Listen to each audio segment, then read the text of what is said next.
Una joven de 20 años despierta en una mañana dorada sin imaginar que su vida cambiará para siempre. El padre entra en el cuarto con pasos pesados y una mirada fría que ella conoce bien. Logré resolver 2 problemas de una vez, anuncia él, revelando un acuerdo que la dejará sin aliento. Será entregada a una tribu indígena como parte de un tratado de paz. Pero lo que descubrirá sobre sí misma y sobre el hombre que la espera, cambiará todo lo que pensaba saber sobre amor. Y el espejo no mentía. Carmen fijó los ojos en el reflejo que la atormentaba desde niña, viendo ahí no solo su rostro regordete, sino años de decepción cristalizados en cada curva del cuerpo, que nunca cupó en los vestidos de moda. A los 20 años, ya se había acostumbrado al peso de la mirada reprobatoria de la madre, condesa María Elena, y a las palabras cortantes que resonaban por los pasillos helados de la mansión familiar. Si al menos hubiera nacido varón, murmuraba la condesa siempre que pasaba por ella, como si Carmen fuera una aberración que manchaba el linaje noble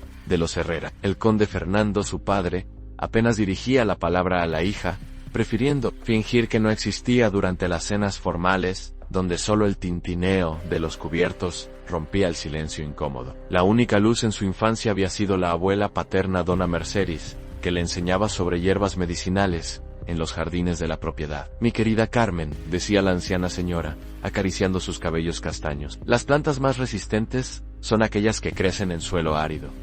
Pero a los 10 años, cuando doña Mercedes partió para siempre, Carmen perdió su única aliada y protectora. Los bailes eran su martirio. Mientras otras jóvenes danzaban graciosamente por los salones dorados, ella se escondía detrás de las cortinas de terciopelo, observando cómo los mozos susurraban bromas crueles sobre su apariencia. Mirad, ni siquiera los criados se acercan a la hija gorda del conde, oía entre risas ahogada. Sus huidas se volvieron rituales. Correr a la despensa, devorar dulces en silencio, luego esconderse en el cuarto con libros viejos que encontraba en la biblioteca empolvada. En la mañana de su 20º cumpleaños, Carmen bajó al desayuno esperando al menos una felicitación discreta. En cambio, encontró a los padres en silencio tenso, como si planearan algo terrible. El conde se aclaró la garganta, y sin siquiera mirarla a los ojos, pronunció las palabras que cambiarían su vida para siempre. Carmen, tu presencia en esta casa se ha vuelto problema. ¿Los vecinos comentan? ¿Los pretendientes huyen? Nuestra reputación está en riesgo. Hizo una pausa, saboreando cada palabra como veneno. Hemos decidido que serás enviada a las tierras del oeste. Hay allí un apache, un salvaje que necesita esposa, al menos así servirás para algo. El mundo se desplomó a su alrededor. Carmen sintió el aire escapar de los pulmones, las piernas flaquear, pero no derramó ni una sola lágrima frente a los padres. La condesa ni siquiera levantó los ojos del bordado, como si estuviera discutiendo el destino de una mascota inconveniente. Partes mañana al amanecer, continuó el conde, ya levantándose de la mesa. Los soldados te escoltarán hasta la aldea. No causes más bochorno del que ya has causado. Sola en el cuarto, Carmen finalmente lloró. Golpeó la almohada hasta que le dolieron las manos, gritó contra las paredes que la aprisionaban desde hacía 20 años. Recordó las palabras de la abuela: solo quien prueba el sabor amargo del rechazo, entiende el valor del consuelo. En aquel momento, sin embargo, no había consuelo alguno, solo el dolor crudo de ser descartada por la propia familia. La madrugada llegó fría y gris. Carmen vistió su único vestido que no apretaba demasiado en la cintura. Recogió los cabellos en un moño sencillo, y cargó una pequeña bolsa con las pocas pertenencias que consideraba valiosas en el anillo de la abuela, un libro de hierbas medicinales, y una muñeca de trapo desgastada. En la despedida, no hubo abrazos ni lágrimas fingidas. El conde entregó algunos documentos al capitán de la guardia, la condesa saludó vagamente desde la ventana, y Carmen subió a la carreta, como quien camina al patíbulo. Los soldados cuchicheaban entre sí, algunos riendo bajito al mirarla. Ni siquiera un salvaje querrá esa, dijo uno de ellos, creyendo que ella no oía. Otro cumplito, apuesto a que no dura una semana en el desierto.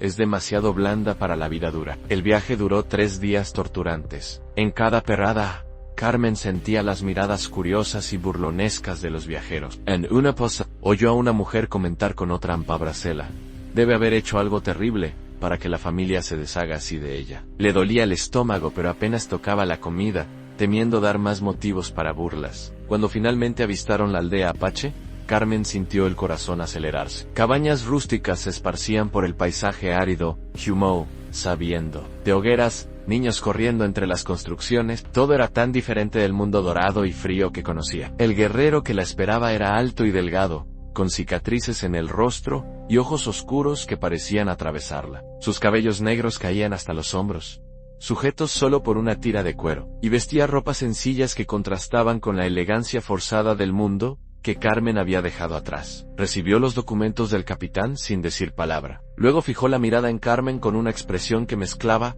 resignación y desprecio. Las mujeres de la aldea se habían reunido para observar la llegada de la esposa blanca, susurrando entre sí en su lengua nativa. Algunas señalaban abiertamente el cuerpo regordete de Carmen, moviendo la cabeza en desaprobación. Una Mayoere, con cabellos grises trenzados y piel curtida por el sol, escupió en el suelo al verla pasar. «No te pedí», dijo finalmente el apache, su voz ronca cortando el silencio. «Mi nombre es Ayan, que significa eterno. Pero aquí, en este momento, ¿somos solo dos castigos? No, una pareja». Mientras los soldados partían levantando polvo rojo, Carmen se quedó ahí parada, equipaje en manos temblorosas, enfrentando al hombre que ahora era oficialmente su marido. Los niños de la aldea comenzaron a acercarse, curiosos, señalando su piel pálida y sus cabellos castaños. Una niña pequeña tocó la falda de Carmen y salió corriendo, riendo, como si hubiera tocado algo exótico y peligroso. Ayan dio la espalda y caminó hacia una cabaña pequeña, esperando que ella lo siguiera como un perro obediente. La construcción era sencilla, hecha de adobe y madera, con una sola entrada cubierta por una cortina de tela desgastada. El olor a humo y tierra húmeda impregnaba el aire, mezclado con aromas de hierbas, que Carmen no lograba identificar. Dentro de la cabaña, el espacio era estrecho y oscuro. Había 2 esteras en el suelo, algunas ollas de barro o canastas con granos y raíces Wayan Rinken, un pequeño altar con piedras coloridas y plumas. Ayan señaló un rincón vacío. «Tu lugar es ahí. No toques nada que sea mío. Mañana comenzarás a trabajar como todas las demás mujeres. Si no logras adaptarte, no es problema mío». Carmen puso su bolsa en el rincón indicado, tratando de controlar el temblor en las manos. La realidad de la situación comenzaba a instalarse. Estaba completamente sola, en un mundo que no conocía, casada con un hombre que la despreciaba antes incluso de conocerla. Miró alrededor de la cabaña que ahora era su casa, y sintió una ola de desesperación subir por la garganta. Yo traje algunas cosas. Tengo conocimiento sobre hierbas medicinales, aprendí con mi abuela, trató de decir, pero su voz salió débil y temblorosa. Ayan la miró con una mezcla de irritación y curiosidad. Hierbas de gente blanca no sirven para nada aquí. Si quieres sobrevivir, tendrás que aprender nuestras costumbres, nuestras plantas, nuestra forma de vivir, y tendrás que demostrar que vales más de lo que aparentas. Desde afuera, Carmen podía oír las voces de las mujeres conversando, el sonido de niños jugando, el chillido de animales que no conocía. Todo parecía conspirar para recordarle que estaba en territorio extranjero,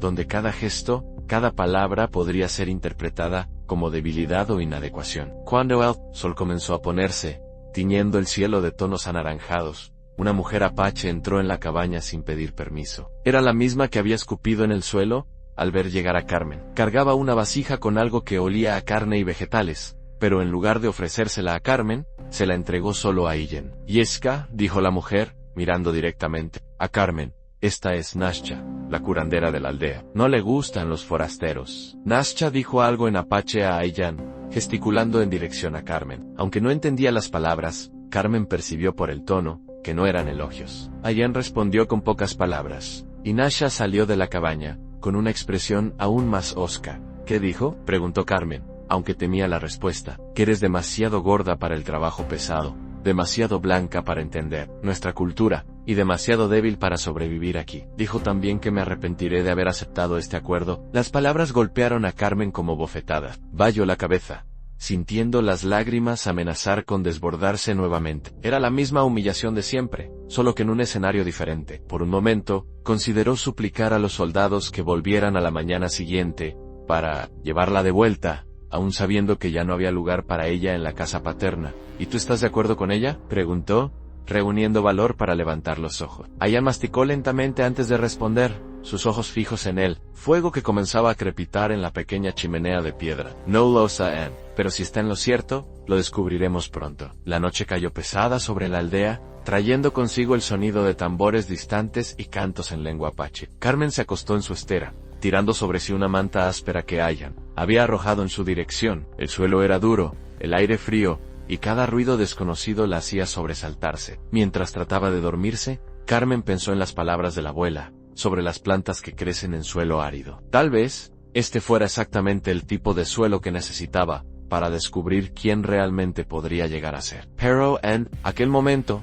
encogida bajo la manta, todo lo que sentía era el peso aplastante de la incertidumbre y el miedo de lo que el mañana podría traer. El primer rayo de sol que atravesó la cortina de la cabaña, despertó a Carmen de un sueño, interrumpido por pesadillas. Sus músculos dolían de la noche pasada, en el suelo duro, y por un momento confuso, esperó oír el tintineo delicado de la porcelana, en el desayuno de la mansión. En cambio, encontró solo el silencio hostil de Allen, que ya estaba despierto, preparando algo en una de las ollas de barro. «Levántate», dijo él sin mirarla. «Las mujeres ya comenzaron el trabajo, llegas tarde». Carmen se levantó tambaleándose, tratando de ajustar el vestido arrugado. Sus cabellos habían escapado del moño durante la noche, cayendo en mechones, rebeldes, sobre los hombros. Cuando salió de la cabaña, fue recibida por miradas curiosas, y algunas risitas ahogadas de los niños que jugaban cerca. Nasha, la curandera que la había despreciado la noche anterior, se acercó con expresión severa. Habló algo en apache gesticulando impaciente,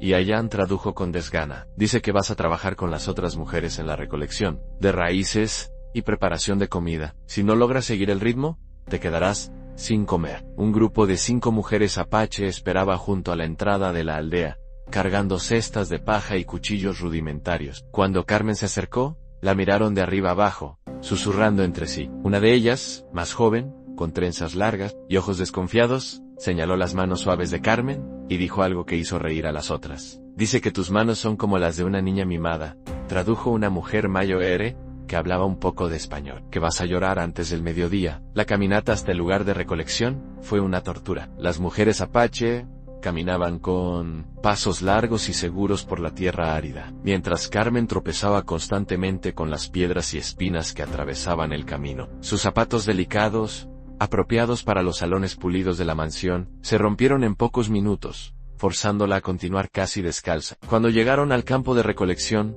Carmen descubrió que la tarea era aún más brutal de lo que había imaginado. Las raíces comestibles crecían profundamente en la tierra seca y dura, exigiendo que cavara con las manos y con herramientas primitivas. En menos de una hora, sus palmas estaban cortadas y sangrando, las uñas rotas y sucias. Las mujeres apache trabajaban con eficiencia impresionante, cavando, recolectando y limpiando las raíces en movimientos fluidos y coordinados. Conversaban entre sí en su lengua nativa, a veces riendo, otras comentando algo que, obviamente, se refería a Carmen. Cada vez que ella paraba para limpiar el sudor del rostro o para examinar un nuevo corte en las manos, sentía las miradas de desaprobación. Hacia el mediodía, cuando el sol estaba más fuerte, Carmen se desplomó. Sus piernas simplemente cedieron, y cayó de rodillas en la tierra caliente, respirando con dificultad. Las lágrimas que había logrado contener durante toda la mañana, finalmente brotaron, mezclándose con el sudor y la suciedad en su rostro. La mujer joven de las trenzas largas,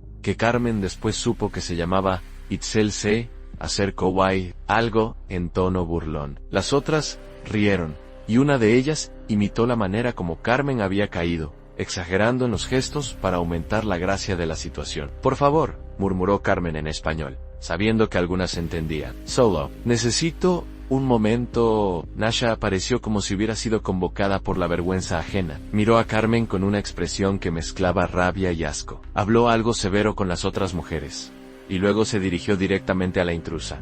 «Perezosa», dijo en español, forzado. «Aquí trabajas o mueres. No hay lugar para débiles». Carmen trató de levantarse, pero sus piernas temblaban. El sol despiadado, la deshidratación, el dolor en las manos y la humillación constante habían drenado sus últimas fuerzas. Por un momento, deseó sinceramente que la tierra se abriera y la tragara, ahorrándole más sufrimiento. Cuando una de las mujeres mayores, una señora de cabellos grises llamada Citlali, se acercó con una calabaza llena de agua. Se la ofreció a Carmen sin decir nada, solo con un gesto silencioso de la cabeza. El gesto simple de compasión hizo que Carmen llorara aún más, esta vez de gratitud. «Bebe despacio», dijo Citlali en español pausado. «Sol fuerte mata a quien no conoce». Después de beber, Carmen logró levantarse con la ayuda de la mujer mayor. Sus manos estaban inútiles, ensangrentadas y hinchadas, pero trató de volver al trabajo. Cada movimiento era agonía, Cada raíz excavada costaba un esfuerzo sobrehumano, pero persistió hasta que el grupo decidió regresar a la aldea. El camino de vuelta fue aún peor que la ida. Carmen apenas lograba poner un pie delante del otro, y varias veces Citlali tuvo que sostenerla para evitar que cayera. Las otras mujeres caminaban adelante, claramente irritadas por el ritmo lento, impuesto por la forastera. Cuando llegaron a la aldea, Egan las esperaba con expresión sombría. Miró el estado deplorable de Carmen, el vestido roto y sucio, los cabellos desgreñados, las manos ensangrentadas, los pies cortados, y movió la cabeza en desaprobación. Nasha tenía razón, dijo él fríamente.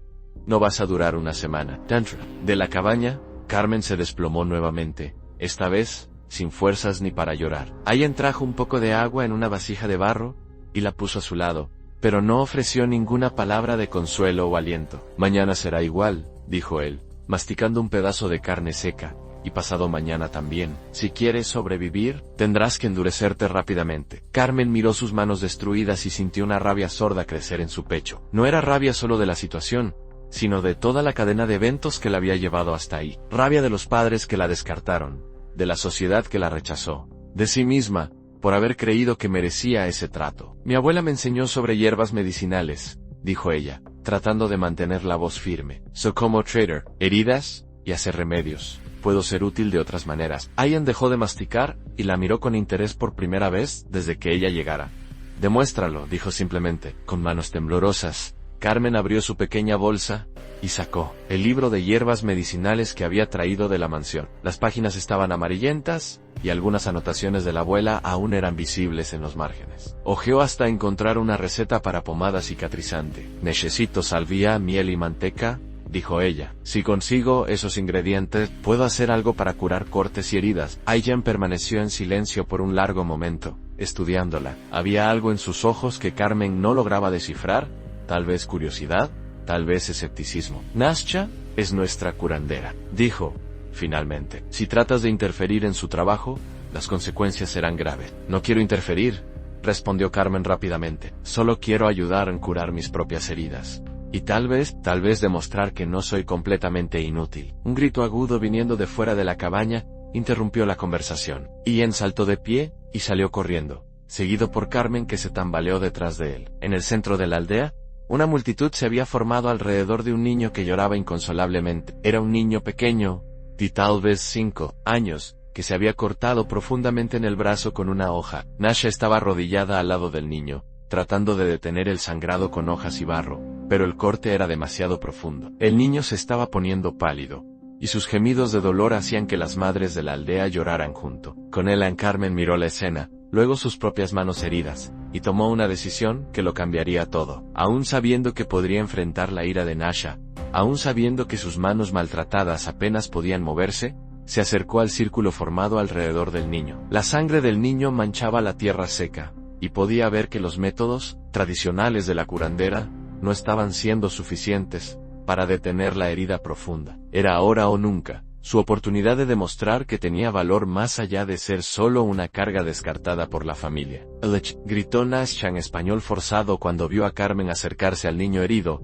¡No lo toques! Pero Carmen ya estaba arrodillada al lado del niño, ignorando los dolores punzantes en sus propias manos. El corte en el brazo del niño era profundo e irregular, sangrando copiosamente. Podía ver que el método de Nasha, aunque tradicionalmente correcto, no era adecuado para una herida de esa gravedad. Por favor, dijo Carmen, mirando directamente a los ojos furiosos de la curandera, déjame intentar. El niño está perdiendo mucha sangre. La madre del niño, una mujer joven llamada Etziar, sostenía al hijo contra el pecho mientras él gemía de dolor. Sus lágrimas caían sobre el rostro sudado del niño, mezclándose con el sudor y la sangre. Miró a Carmen con desesperación, luego a Nasha, claramente dividida entre la tradición y la urgencia de la situación. Ian observaba todo en silencio, sus brazos cruzados y expresión inescrutable. Otras personas de la aldea comenzaron a unirse al círculo, susurrando entre sí sobre la audacia de la forastera, al desafiar la autoridad de la curandera. Tengo una pomada cicatrizante en mi bolsa,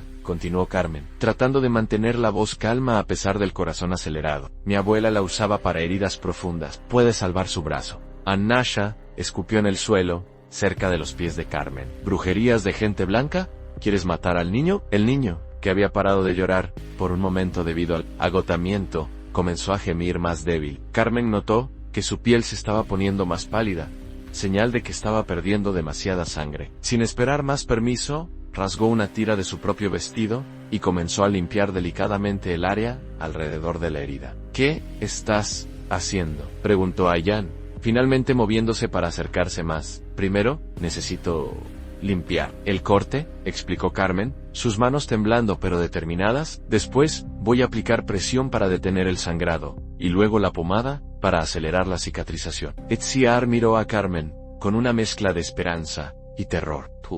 ¿Tú puedes, realmente, ayudar a mi hijo? Voy a intentar, respondió Carmen honestamente, pero necesito que confíen en mí. Nasha se levantó bruscamente, sus plumas y collares tintineando con el movimiento. Dijo algo en apache a Ian, su voz llena de rabia e indignación. Respondió en tono bajo, pero firme, y hubo una tensión palpable entre ellos. ¿Qué están diciendo?, preguntó Carmen, mientras continuaba trabajando en la herida. Nasha dice que si el niño empeora la culpa será tuya, tradujo una de las mujeres mayores. Ayan dice que ella ya puede ir preparando sus explicaciones para los padres, si no te deja intentar. La presión era abrumadora, pero Carmen se forzó a concentrarse solo en la herida. Había aprendido con la abuela que en situaciones de vida o muerte, la persona necesitaba vaciar la mente de todo, excepto la tarea en mano. Lenta, metódicamente, limpió el corte y aplicó presión firme para detener el sangrado. Después, algunos minutos tensos, el sangrado disminuyó significativamente. Carmen entonces se dirigió rápidamente a su cabaña para buscar los ingredientes necesarios para la pomada. Sus piernas vacilaron algunas veces, debilitadas por el agotamiento y la tensión, pero logró regresar con salvia seca, un pequeño pote de miel que había pedido a Citlali,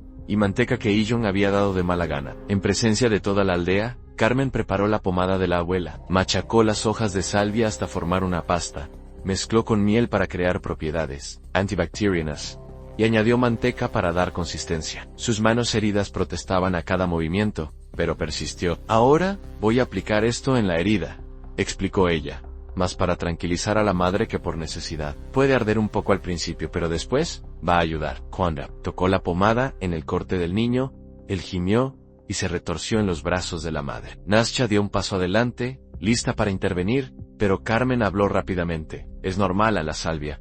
Está limpiando la herida por dentro. En pocos minutos el dolor va a disminuir.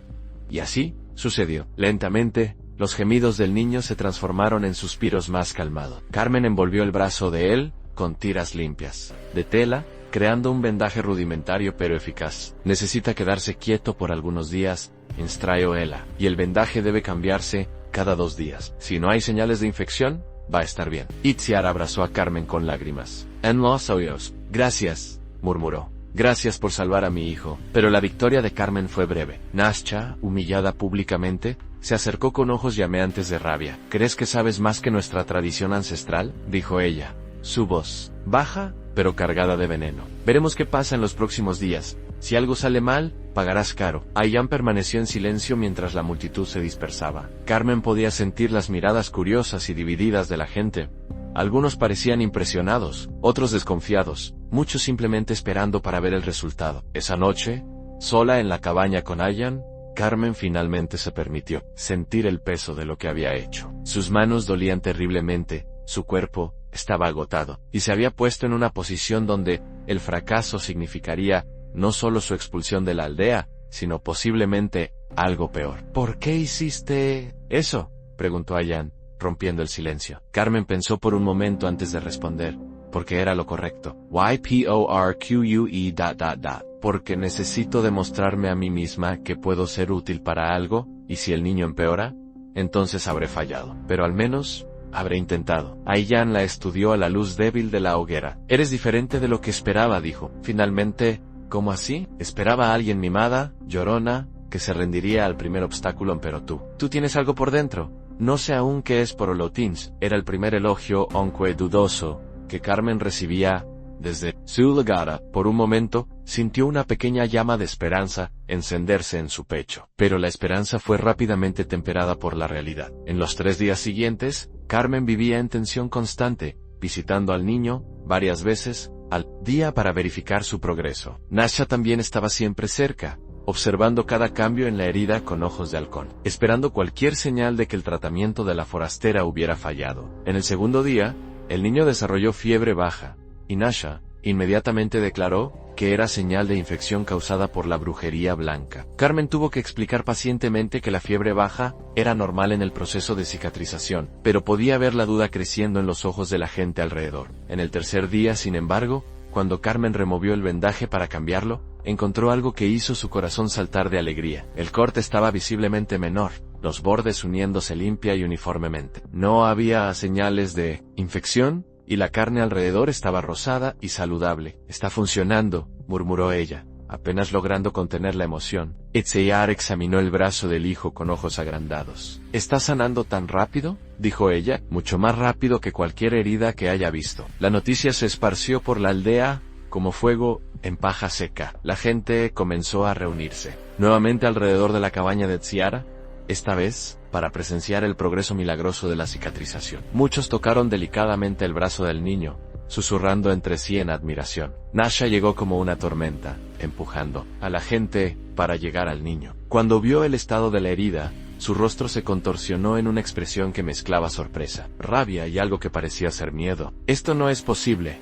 murmuró ella. «Heridas así tardan semanas en sanar. Las hierbas de mi abuela son muy eficaces», dijo Carmen modestamente, tratando de no provocar aún más la ira de la curandera. Pero la demostración pública de éxito había cambiado algo fundamental en la dinámica de la aldea. Esa tarde, una mujer anciana se acercó tímidamente a Carmen, con un corte infectado en la mano. Después de ella, vino un hombre, con una quemadura que no cicatrizaba. En poco tiempo, había una pequeña fila de personas, esperando para consultar a la curandera blanca. Cada caso era una prueba. Cada curación exitosa aumentaba tanto su reputación, como la hostilidad de Nasha. Carmen sentía que estaba caminando en una cuerda floja sobre un abismo, un error, una persona que no mejorara bajo sus cuidados, y todo podría desmoronarse instantáneamente. Pero había algo más que la preocupaba. En las últimas 2 semanas, había notado que estaba perdiendo peso rápidamente. El trabajo físico brutal, la dieta limitada y el estrés constante estaban transformando su cuerpo de maneras que nunca había imaginado posible. Sus ropas, ya holgadas, ahora colgaban como trapos en su cuerpo cada vez más delgado. Una mañana, al mirarse en la superficie espejada de una vasija de agua, Carmen apenas reconoció el reflejo que la miraba. Los cabellos estaban más cortos, cortados irregularmente, por ella misma por practicidad. El rostro estaba más anguloso, con pómulos prominentes que nunca había percibido antes. Los brazos mostraban músculos que estaba desarrollando con el trabajo pesado. Más sorprendente aún era el cambio en sus ojos. Había una determinación ahí,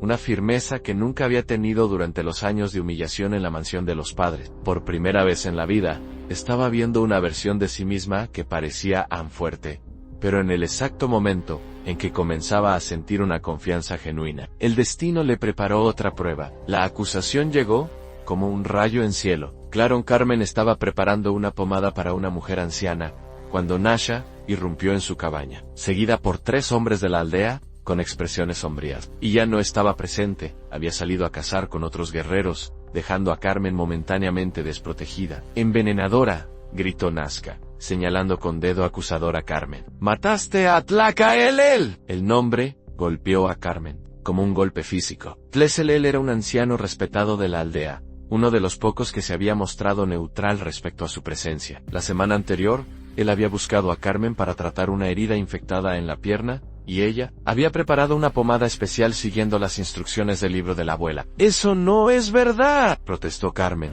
levantándose bruscamente. «Solo traté una herida en su pierna. Estaba mejorando». «Partió durante la noche», dijo uno de los hombres. Etzli, cuyos ojos brillaban con hostilidad mal contenida.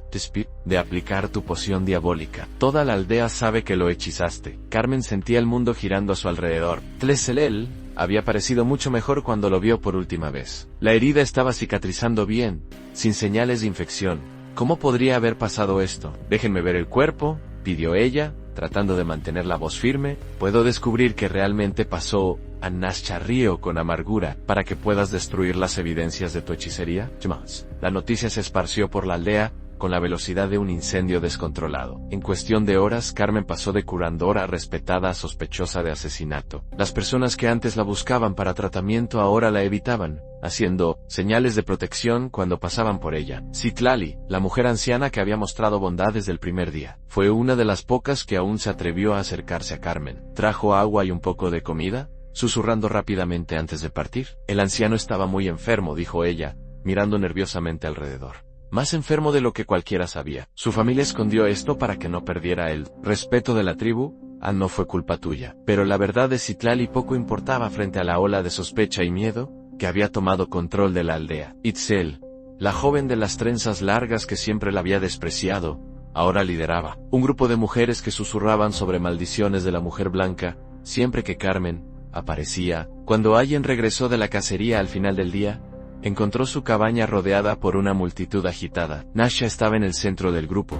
gesticulando dramáticamente mientras relataba los eventos del día. Carmen observó desde la ventana mientras el rostro de Ayen se cerraba progresivamente mientras escuchaba las acusaciones. Entró en la cabaña en silencio, sus ojos evitando los de Carmen. El clima entre ellos había mejorado gradualmente en las últimas semanas, y por primera vez ella había comenzado a sentir que tal vez podrían desarrollar, si no amor, al menos respeto mutuo. Ahora, todo eso parecía haber desaparecido en un solo día.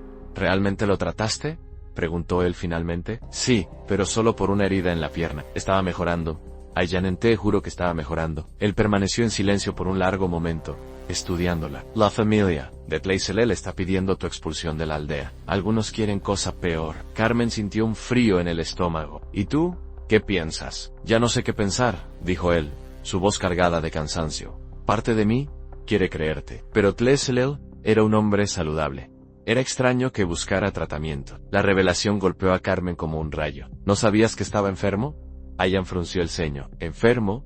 Estaba bien la semana pasada. Carmen se dio cuenta de que se había metido en algo mucho más complicado de lo que había imaginado. Si la familia de Tleiselel había escondido su enfermedad de la aldea, ella ahora era el chivo expiatorio perfecto para una situación que ya estaba destinada al fracaso. En los días siguientes, el aislamiento de Carmen se volvió casi total. Solo Citlali y Itziar, la madre del niño que ella había salvado, aún le dirigían la palabra. Incluso Ayan se había vuelto distante y frío, saliendo temprano por la mañana y regresando tarde, claramente evitando pasar tiempo con ella. La situación se deterioró aún más cuando otras dos personas de la aldea enfermaron con síntomas similares a los que Tleiselel había presentado antes de partir, aunque Carmen nunca las había tratado. Nasha inmediatamente declaró que era resultado de una maldición residual dejada por la hechicera blanca. Contaminó nuestra aldea, declaró Nasha en una reunión pública de la cual Carmen fue excluida. Mientras esté aquí, más gente va a partir al mundo de los espíritus. Carmen se encontraba en una situación imposible. Cada persona que muriera sería culpa suya, independientemente de haber tenido algún contacto con la persona o no. Estaba atrapada en una espiral de sospecha y paranoia, de la cual parecía no haber escapatoria. Fue entonces cuando descubrió algo que lo cambiaría todo. Una noche, incapaz de dormir debido a la ansiedad, salió de la cabaña para respirar aire fresco. Mientras caminaba por la aldea silenciosa, oyó voces bajas viniendo de la cabaña de Nasha. Movida por la curiosidad y desesperación, se escondió detrás de una pila de leña para escuchar. El plan está funcionando perfectamente, oía la voz de Nasha. En pocos días, estará fuera de la aldea. ¿Y si Ayan no acepta expulsarla?, preguntó otra voz que Carmen reconoció como de Etzle. Ayan ya está dudando de ella. Cuando dos personas más partan, no tendrá opción. Carmen sintió la sangre helarse en las venas. Cuando dos personas más partan, Nasha hablaba como si supiera exactamente cuántas personas morirían, y cuando era imposible tener esa certeza, a menos que ella misma estuviera causando las enfermedades. Las hierbas que me diste, continuó Etzli, ¿estás segura de que funcionarán? Funcionaron con Tleiselel, ¿no? Algunas gotas en el agua o en la comida, y en 3 días, la persona desarrolla fiebre alta y parte. Todos pensarán que es maldición de la bruja blanca. Carmen tuvo que cubrirse la boca para ahogar un grito de horror. Nasha estaba envenenando gente de la propia aldea para incriminarla. La curandera estaba tan desesperada por deshacerse de ella, que estaba dispuesta a sacrificar vidas inocentes. Con el corazón disparado, Carmen volvió silenciosamente a su cabaña. Ahora sabía la verdad, pero ¿cómo la probaría? ¿Quién le creería? contra la palabra de la curandera tradicional. Incluso Aiyan había comenzado a dudar de ella. Pasó toda la madrugada planeando. Por la mañana, tomó una decisión arriesgada. En lugar de tratar de convencer a alguien con palabras, necesitaría evidencias concretas, y eso significaba que tendría que atrapar a Nasha en flagrante. Durante los 2 días siguientes, Carmen fingió estar devastada y derrotada, apenas saliendo de la cabaña, pero en las sombras, observaba cada movimiento de Nasha. La curandera visitaba las mismas familias regularmente, siempre cargando pequeños sacos de hierbas protectoras. En la tercera noche, Carmen vio a Nasha dirigirse discretamente hacia la cabaña de una familia joven, con 2 hijos pequeños. Su corazón se aceleró. Si su sospecha era correcta, esta familia sería la próxima víctima. Esperó hasta que Nasha entrara en la cabaña, después, se acercó silenciosamente. Por la abertura de la cortina, logró ver a la curandera vertiendo algo en una vasija de agua, que estaba cerca del área donde dormía la familia. Era exactamente lo que esperaba ver, pero también necesitaba más pruebas. En el momento en que Nasha se giraba para salir, Carmen hizo algo desesperado. Derribó propositalmente una olla de barro, que estaba del lado de fuera de la cabaña, creando un ruido fuerte que despertó a toda la familia. ¿Qué fue ese ruido?, gritó el hombre de la casa, saliendo rápidamente de la cabaña. Nasha quedó paralizada en la entrada, aún sosteniendo el pequeño saco de hierbas en la mano. Detrás de ella, otros moradores de la aldea comenzaron a aparecer, atraídos por el sonido. «Nasha», dijo el hombre, confuso, «¿qué estás haciendo aquí tan tarde?». Fue entonces que Carmen salió de las sombras, señalando el saco en la mano de la curandera. «Pregúntenle qué hay en ese saco», dijo Carmen, en voz alta suficiente para que todos oyeran. «¿Y por qué estaba poniendo algo en el agua de ustedes en mitad de la noche?». El silencio que siguió fue ensordecedor. Nasha miró alrededor, viendo todos los ojos fijos en ella, y Carmen supo que había llegado el momento de la verdad, que cambiaría todo para siempre. El momento pareció extenderse por una eternidad. Nasha se quedó ahí, paralizada, sosteniendo el saco de hierbas venenosas, mientras toda la aldea la observaba. Sus manos temblaban visiblemente, y por primera vez, desde que Carmen la conociera, la poderosa curandera parecía pequeña y vulnerable. Yo solo estaba protegiendo a la familia», tartamudeó Nasha, su voz perdiendo toda la autoridad habitual, haciendo un ritual de protección contra la maldición de la bruja blanca. Pero el daño estaba hecho. El padre de familia, un hombre llamado Nekale, frunció el ceño, y se acercó a la vasija de agua donde Nasha había vertido algo. «¿Protección?», dijo él, su voz cargada de sospecha. «¿Qué tipo de protección requiere que vengas en mitad de la noche, sin avisar, y pongas cosas en nuestra agua?» Aiyan llegó corriendo, atraído por el ruido y la multitud que se formaba. Cuando vio a Carmen confrontando a Nasha, sus ojos se llenaron de confusión, y algo que parecía ser esperanza. «¿Qué está pasando aquí?», preguntó él. Carmen respiró profundo, sabiendo que esta era su única oportunidad de redimirse. «Descubrí quién realmente mató a Tleiselel», dijo ella, su voz clara y firme, resonando en la noche. «¿Y quién está planeando matar a más gente para incriminarme?». Un murmullo de shock recorrió la multitud. Nasha dio un paso atrás, como si quisiera huir, pero estaba rodeada por gente curiosa, y cada vez más desconfiada. «Está mintiendo», gritó Nasha, tratando de recuperar su autoridad. «¿Es otra de sus artimañas diabólicas? Entonces pruébalo», dijo Carmen calmadamente. «Deja que todos vean qué hay en ese saco que estaba sosteniendo. Deja que prueben el agua que acabas de contaminar». Itzli, que había sido cómplice de Nasha, trató de alejarse discretamente de la multitud, pero Citlali lo sujetó del brazo. «Tú también estabas involucrado en esto», dijo la anciana señora, su voz cargada de decepción. «Te vi conversando secretamente varias veces». La situación estaba saliendo rápidamente del control de Nasha. Miró alrededor, buscando una salida, pero estaba completamente rodeada. Fue entonces que hizo su última jugada desesperada. «Muy bien», gritó ella, arrojando el saco al suelo. «Si quieren tanto saber la verdad, la voy a contar. Sí, maté a Tlacaelet. Sí, planeaba matar a otros, pero fue para salvar nuestra aldea de esta aberración». El silencio que siguió fue absoluto. Nasha acababa de confesar públicamente ser una asesina. «¿No entienden? ¿No entienden?», continuó ella, su voz volviéndose cada vez más histérica.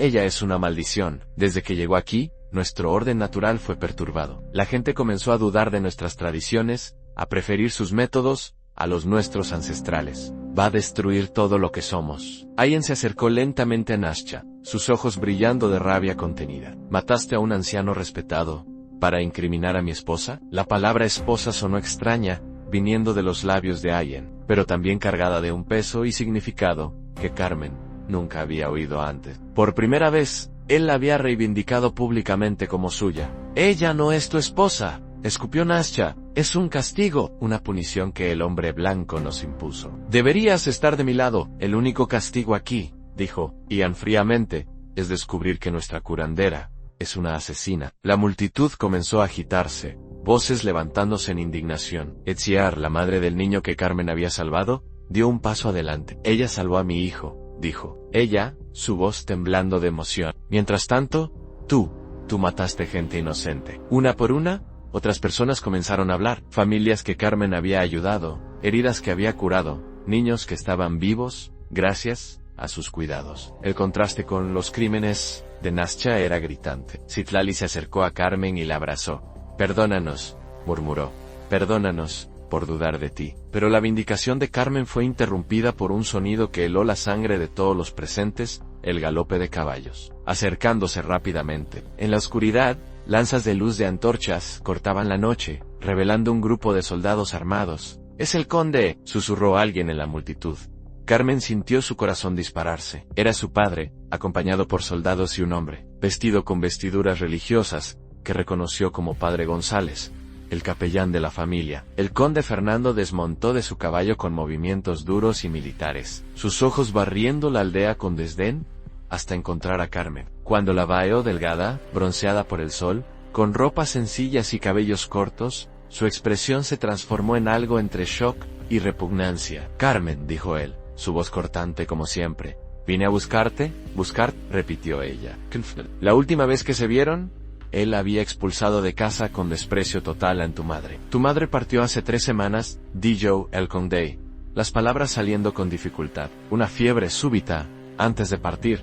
Ella pidió perdón. Dijo que había cometido un error terrible al expulsarte». Carmen sintió el mundo girar. Su madre, la condesa María Elena, que la había despreciado durante toda la vida, había pedido perdón en su lecho de muerte. «Me mandó a buscarte», continuó el conde. «Quería que volvieras a casa, que tomaras tu lugar como heredera de la familia». «¿Heredera?». Carmen apenas logró pronunciar la palabra. «Tu hermano también partió», explicó el conde, su voz quebrada. «Un accidente de caballo, 2 días después de tu madre. Eres todo lo que me queda». Padre González dio un paso adelante, cargando documentos oficiales. «También traje una orden del gobernador», dijo él. «En estos son salvajes. No tienen derecho legal de mantener a una mujer cristiana contra su voluntad. Debes venir con nosotros». Carmen miró alrededor de la aldea que se había vuelto su hogar. Vio a Ian, cuyos ojos reflejaban una mezcla de dolor y resignación. Vio a Citlali, Etziar y tantos otros que se habían vuelto su familia elegida. Vio la tierra árida que la había transformado de una joven débil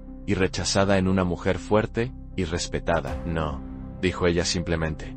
El conde parpadeó, como si no hubiera entendido. «¿Cómo que no?». «Dije no», repitió Carmen, su voz creciendo en fuerza y determinación. «No voy a volver». «Has perdido la razón», explotó el conde. «Te estoy ofreciendo todo, riqueza, posición, respeto, y quieres quedarte aquí, en este lugar bárbaro». Carmen miró directamente a los ojos del padre por primera vez en su vida adulta. «Este lugar bárbaro me enseñó que es respeto verdadero. Esta gente me aceptó cuando mi propia familia me rechazó. Aquí no soy una carga o una vergüenza. Soy útil, valorada, amada». Se volvió hacia Ishan, que la observaba con una expresión de admiración creciente. «Si él me quiere», dijo ella, «este es mi lugar». Ian dio un paso adelante, tomando las manos de Carmen. «No solo te quiero», dijo él, su voz clara para que todos oyeran. «Te amo, amo tu coraje, tu determinación, tu bondad. Amo la mujer fuerte en que te has convertido». Las palabras golpearon a Carmen como una ola cálida. Por primera vez en la vida, alguien la amaba no a pesar de quién era, sino exactamente por quién era. «¡Esto es absurdo!», gritó el conde.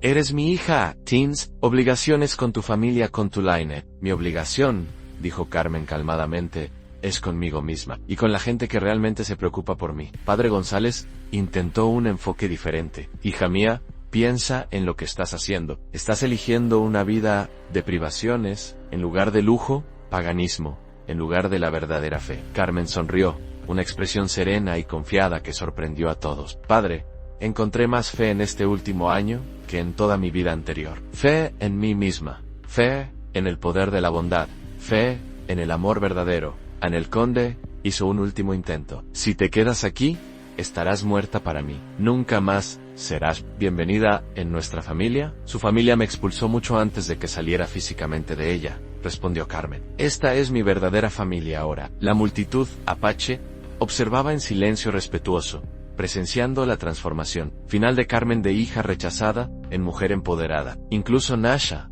aún prisionera de su propia confesión, miraba con algo parecido al respeto. Finalmente, el conde montó en su caballo nuevamente. Que así sea, dijo él, su voz fría como hielo, pero no vengas a buscarme cuando te arrepientas de esta decisión tonta. Mientras los soldados partían, levantando polvo en la noche estrellada, y John abrazó a Carmen. ¿Estás segura?, murmuró él en su oído. ¿Renunciaste a todo por mí, por nosotros? Carmen miró alrededor de la aldea, luego al hombre que la sostenía en sus brazos, y finalmente al cielo nocturno cubierto de estrellas que nunca había notado durante sus años en la mansión dorada. No renuncié a todo, dijo ella. Elegy, todo lo que realmente importa. 2 años después, Carmen estaba sentada al lado de un pequeño jardín que había cultivado, enseñando a un grupo de niños apache y colonos sobre hierbas medicinales. Su español se mezclaba naturalmente con palabras apache, y su piel bronceada por el sol brillaba con salud y satisfacción. Allen se acercó, cargando a su hija de 6 meses, una niña de ojos oscuros y sonrisa radiante. ¿Cómo fue la clase hoy?, preguntó él, besando la frente de Carmen. Bien, respondió ella, tomando a la hija en brazos. Etzia se está volviendo una curandera excelente. Pronto no necesitará más mis enseñanzas. La aldea había prosperado desde la partida.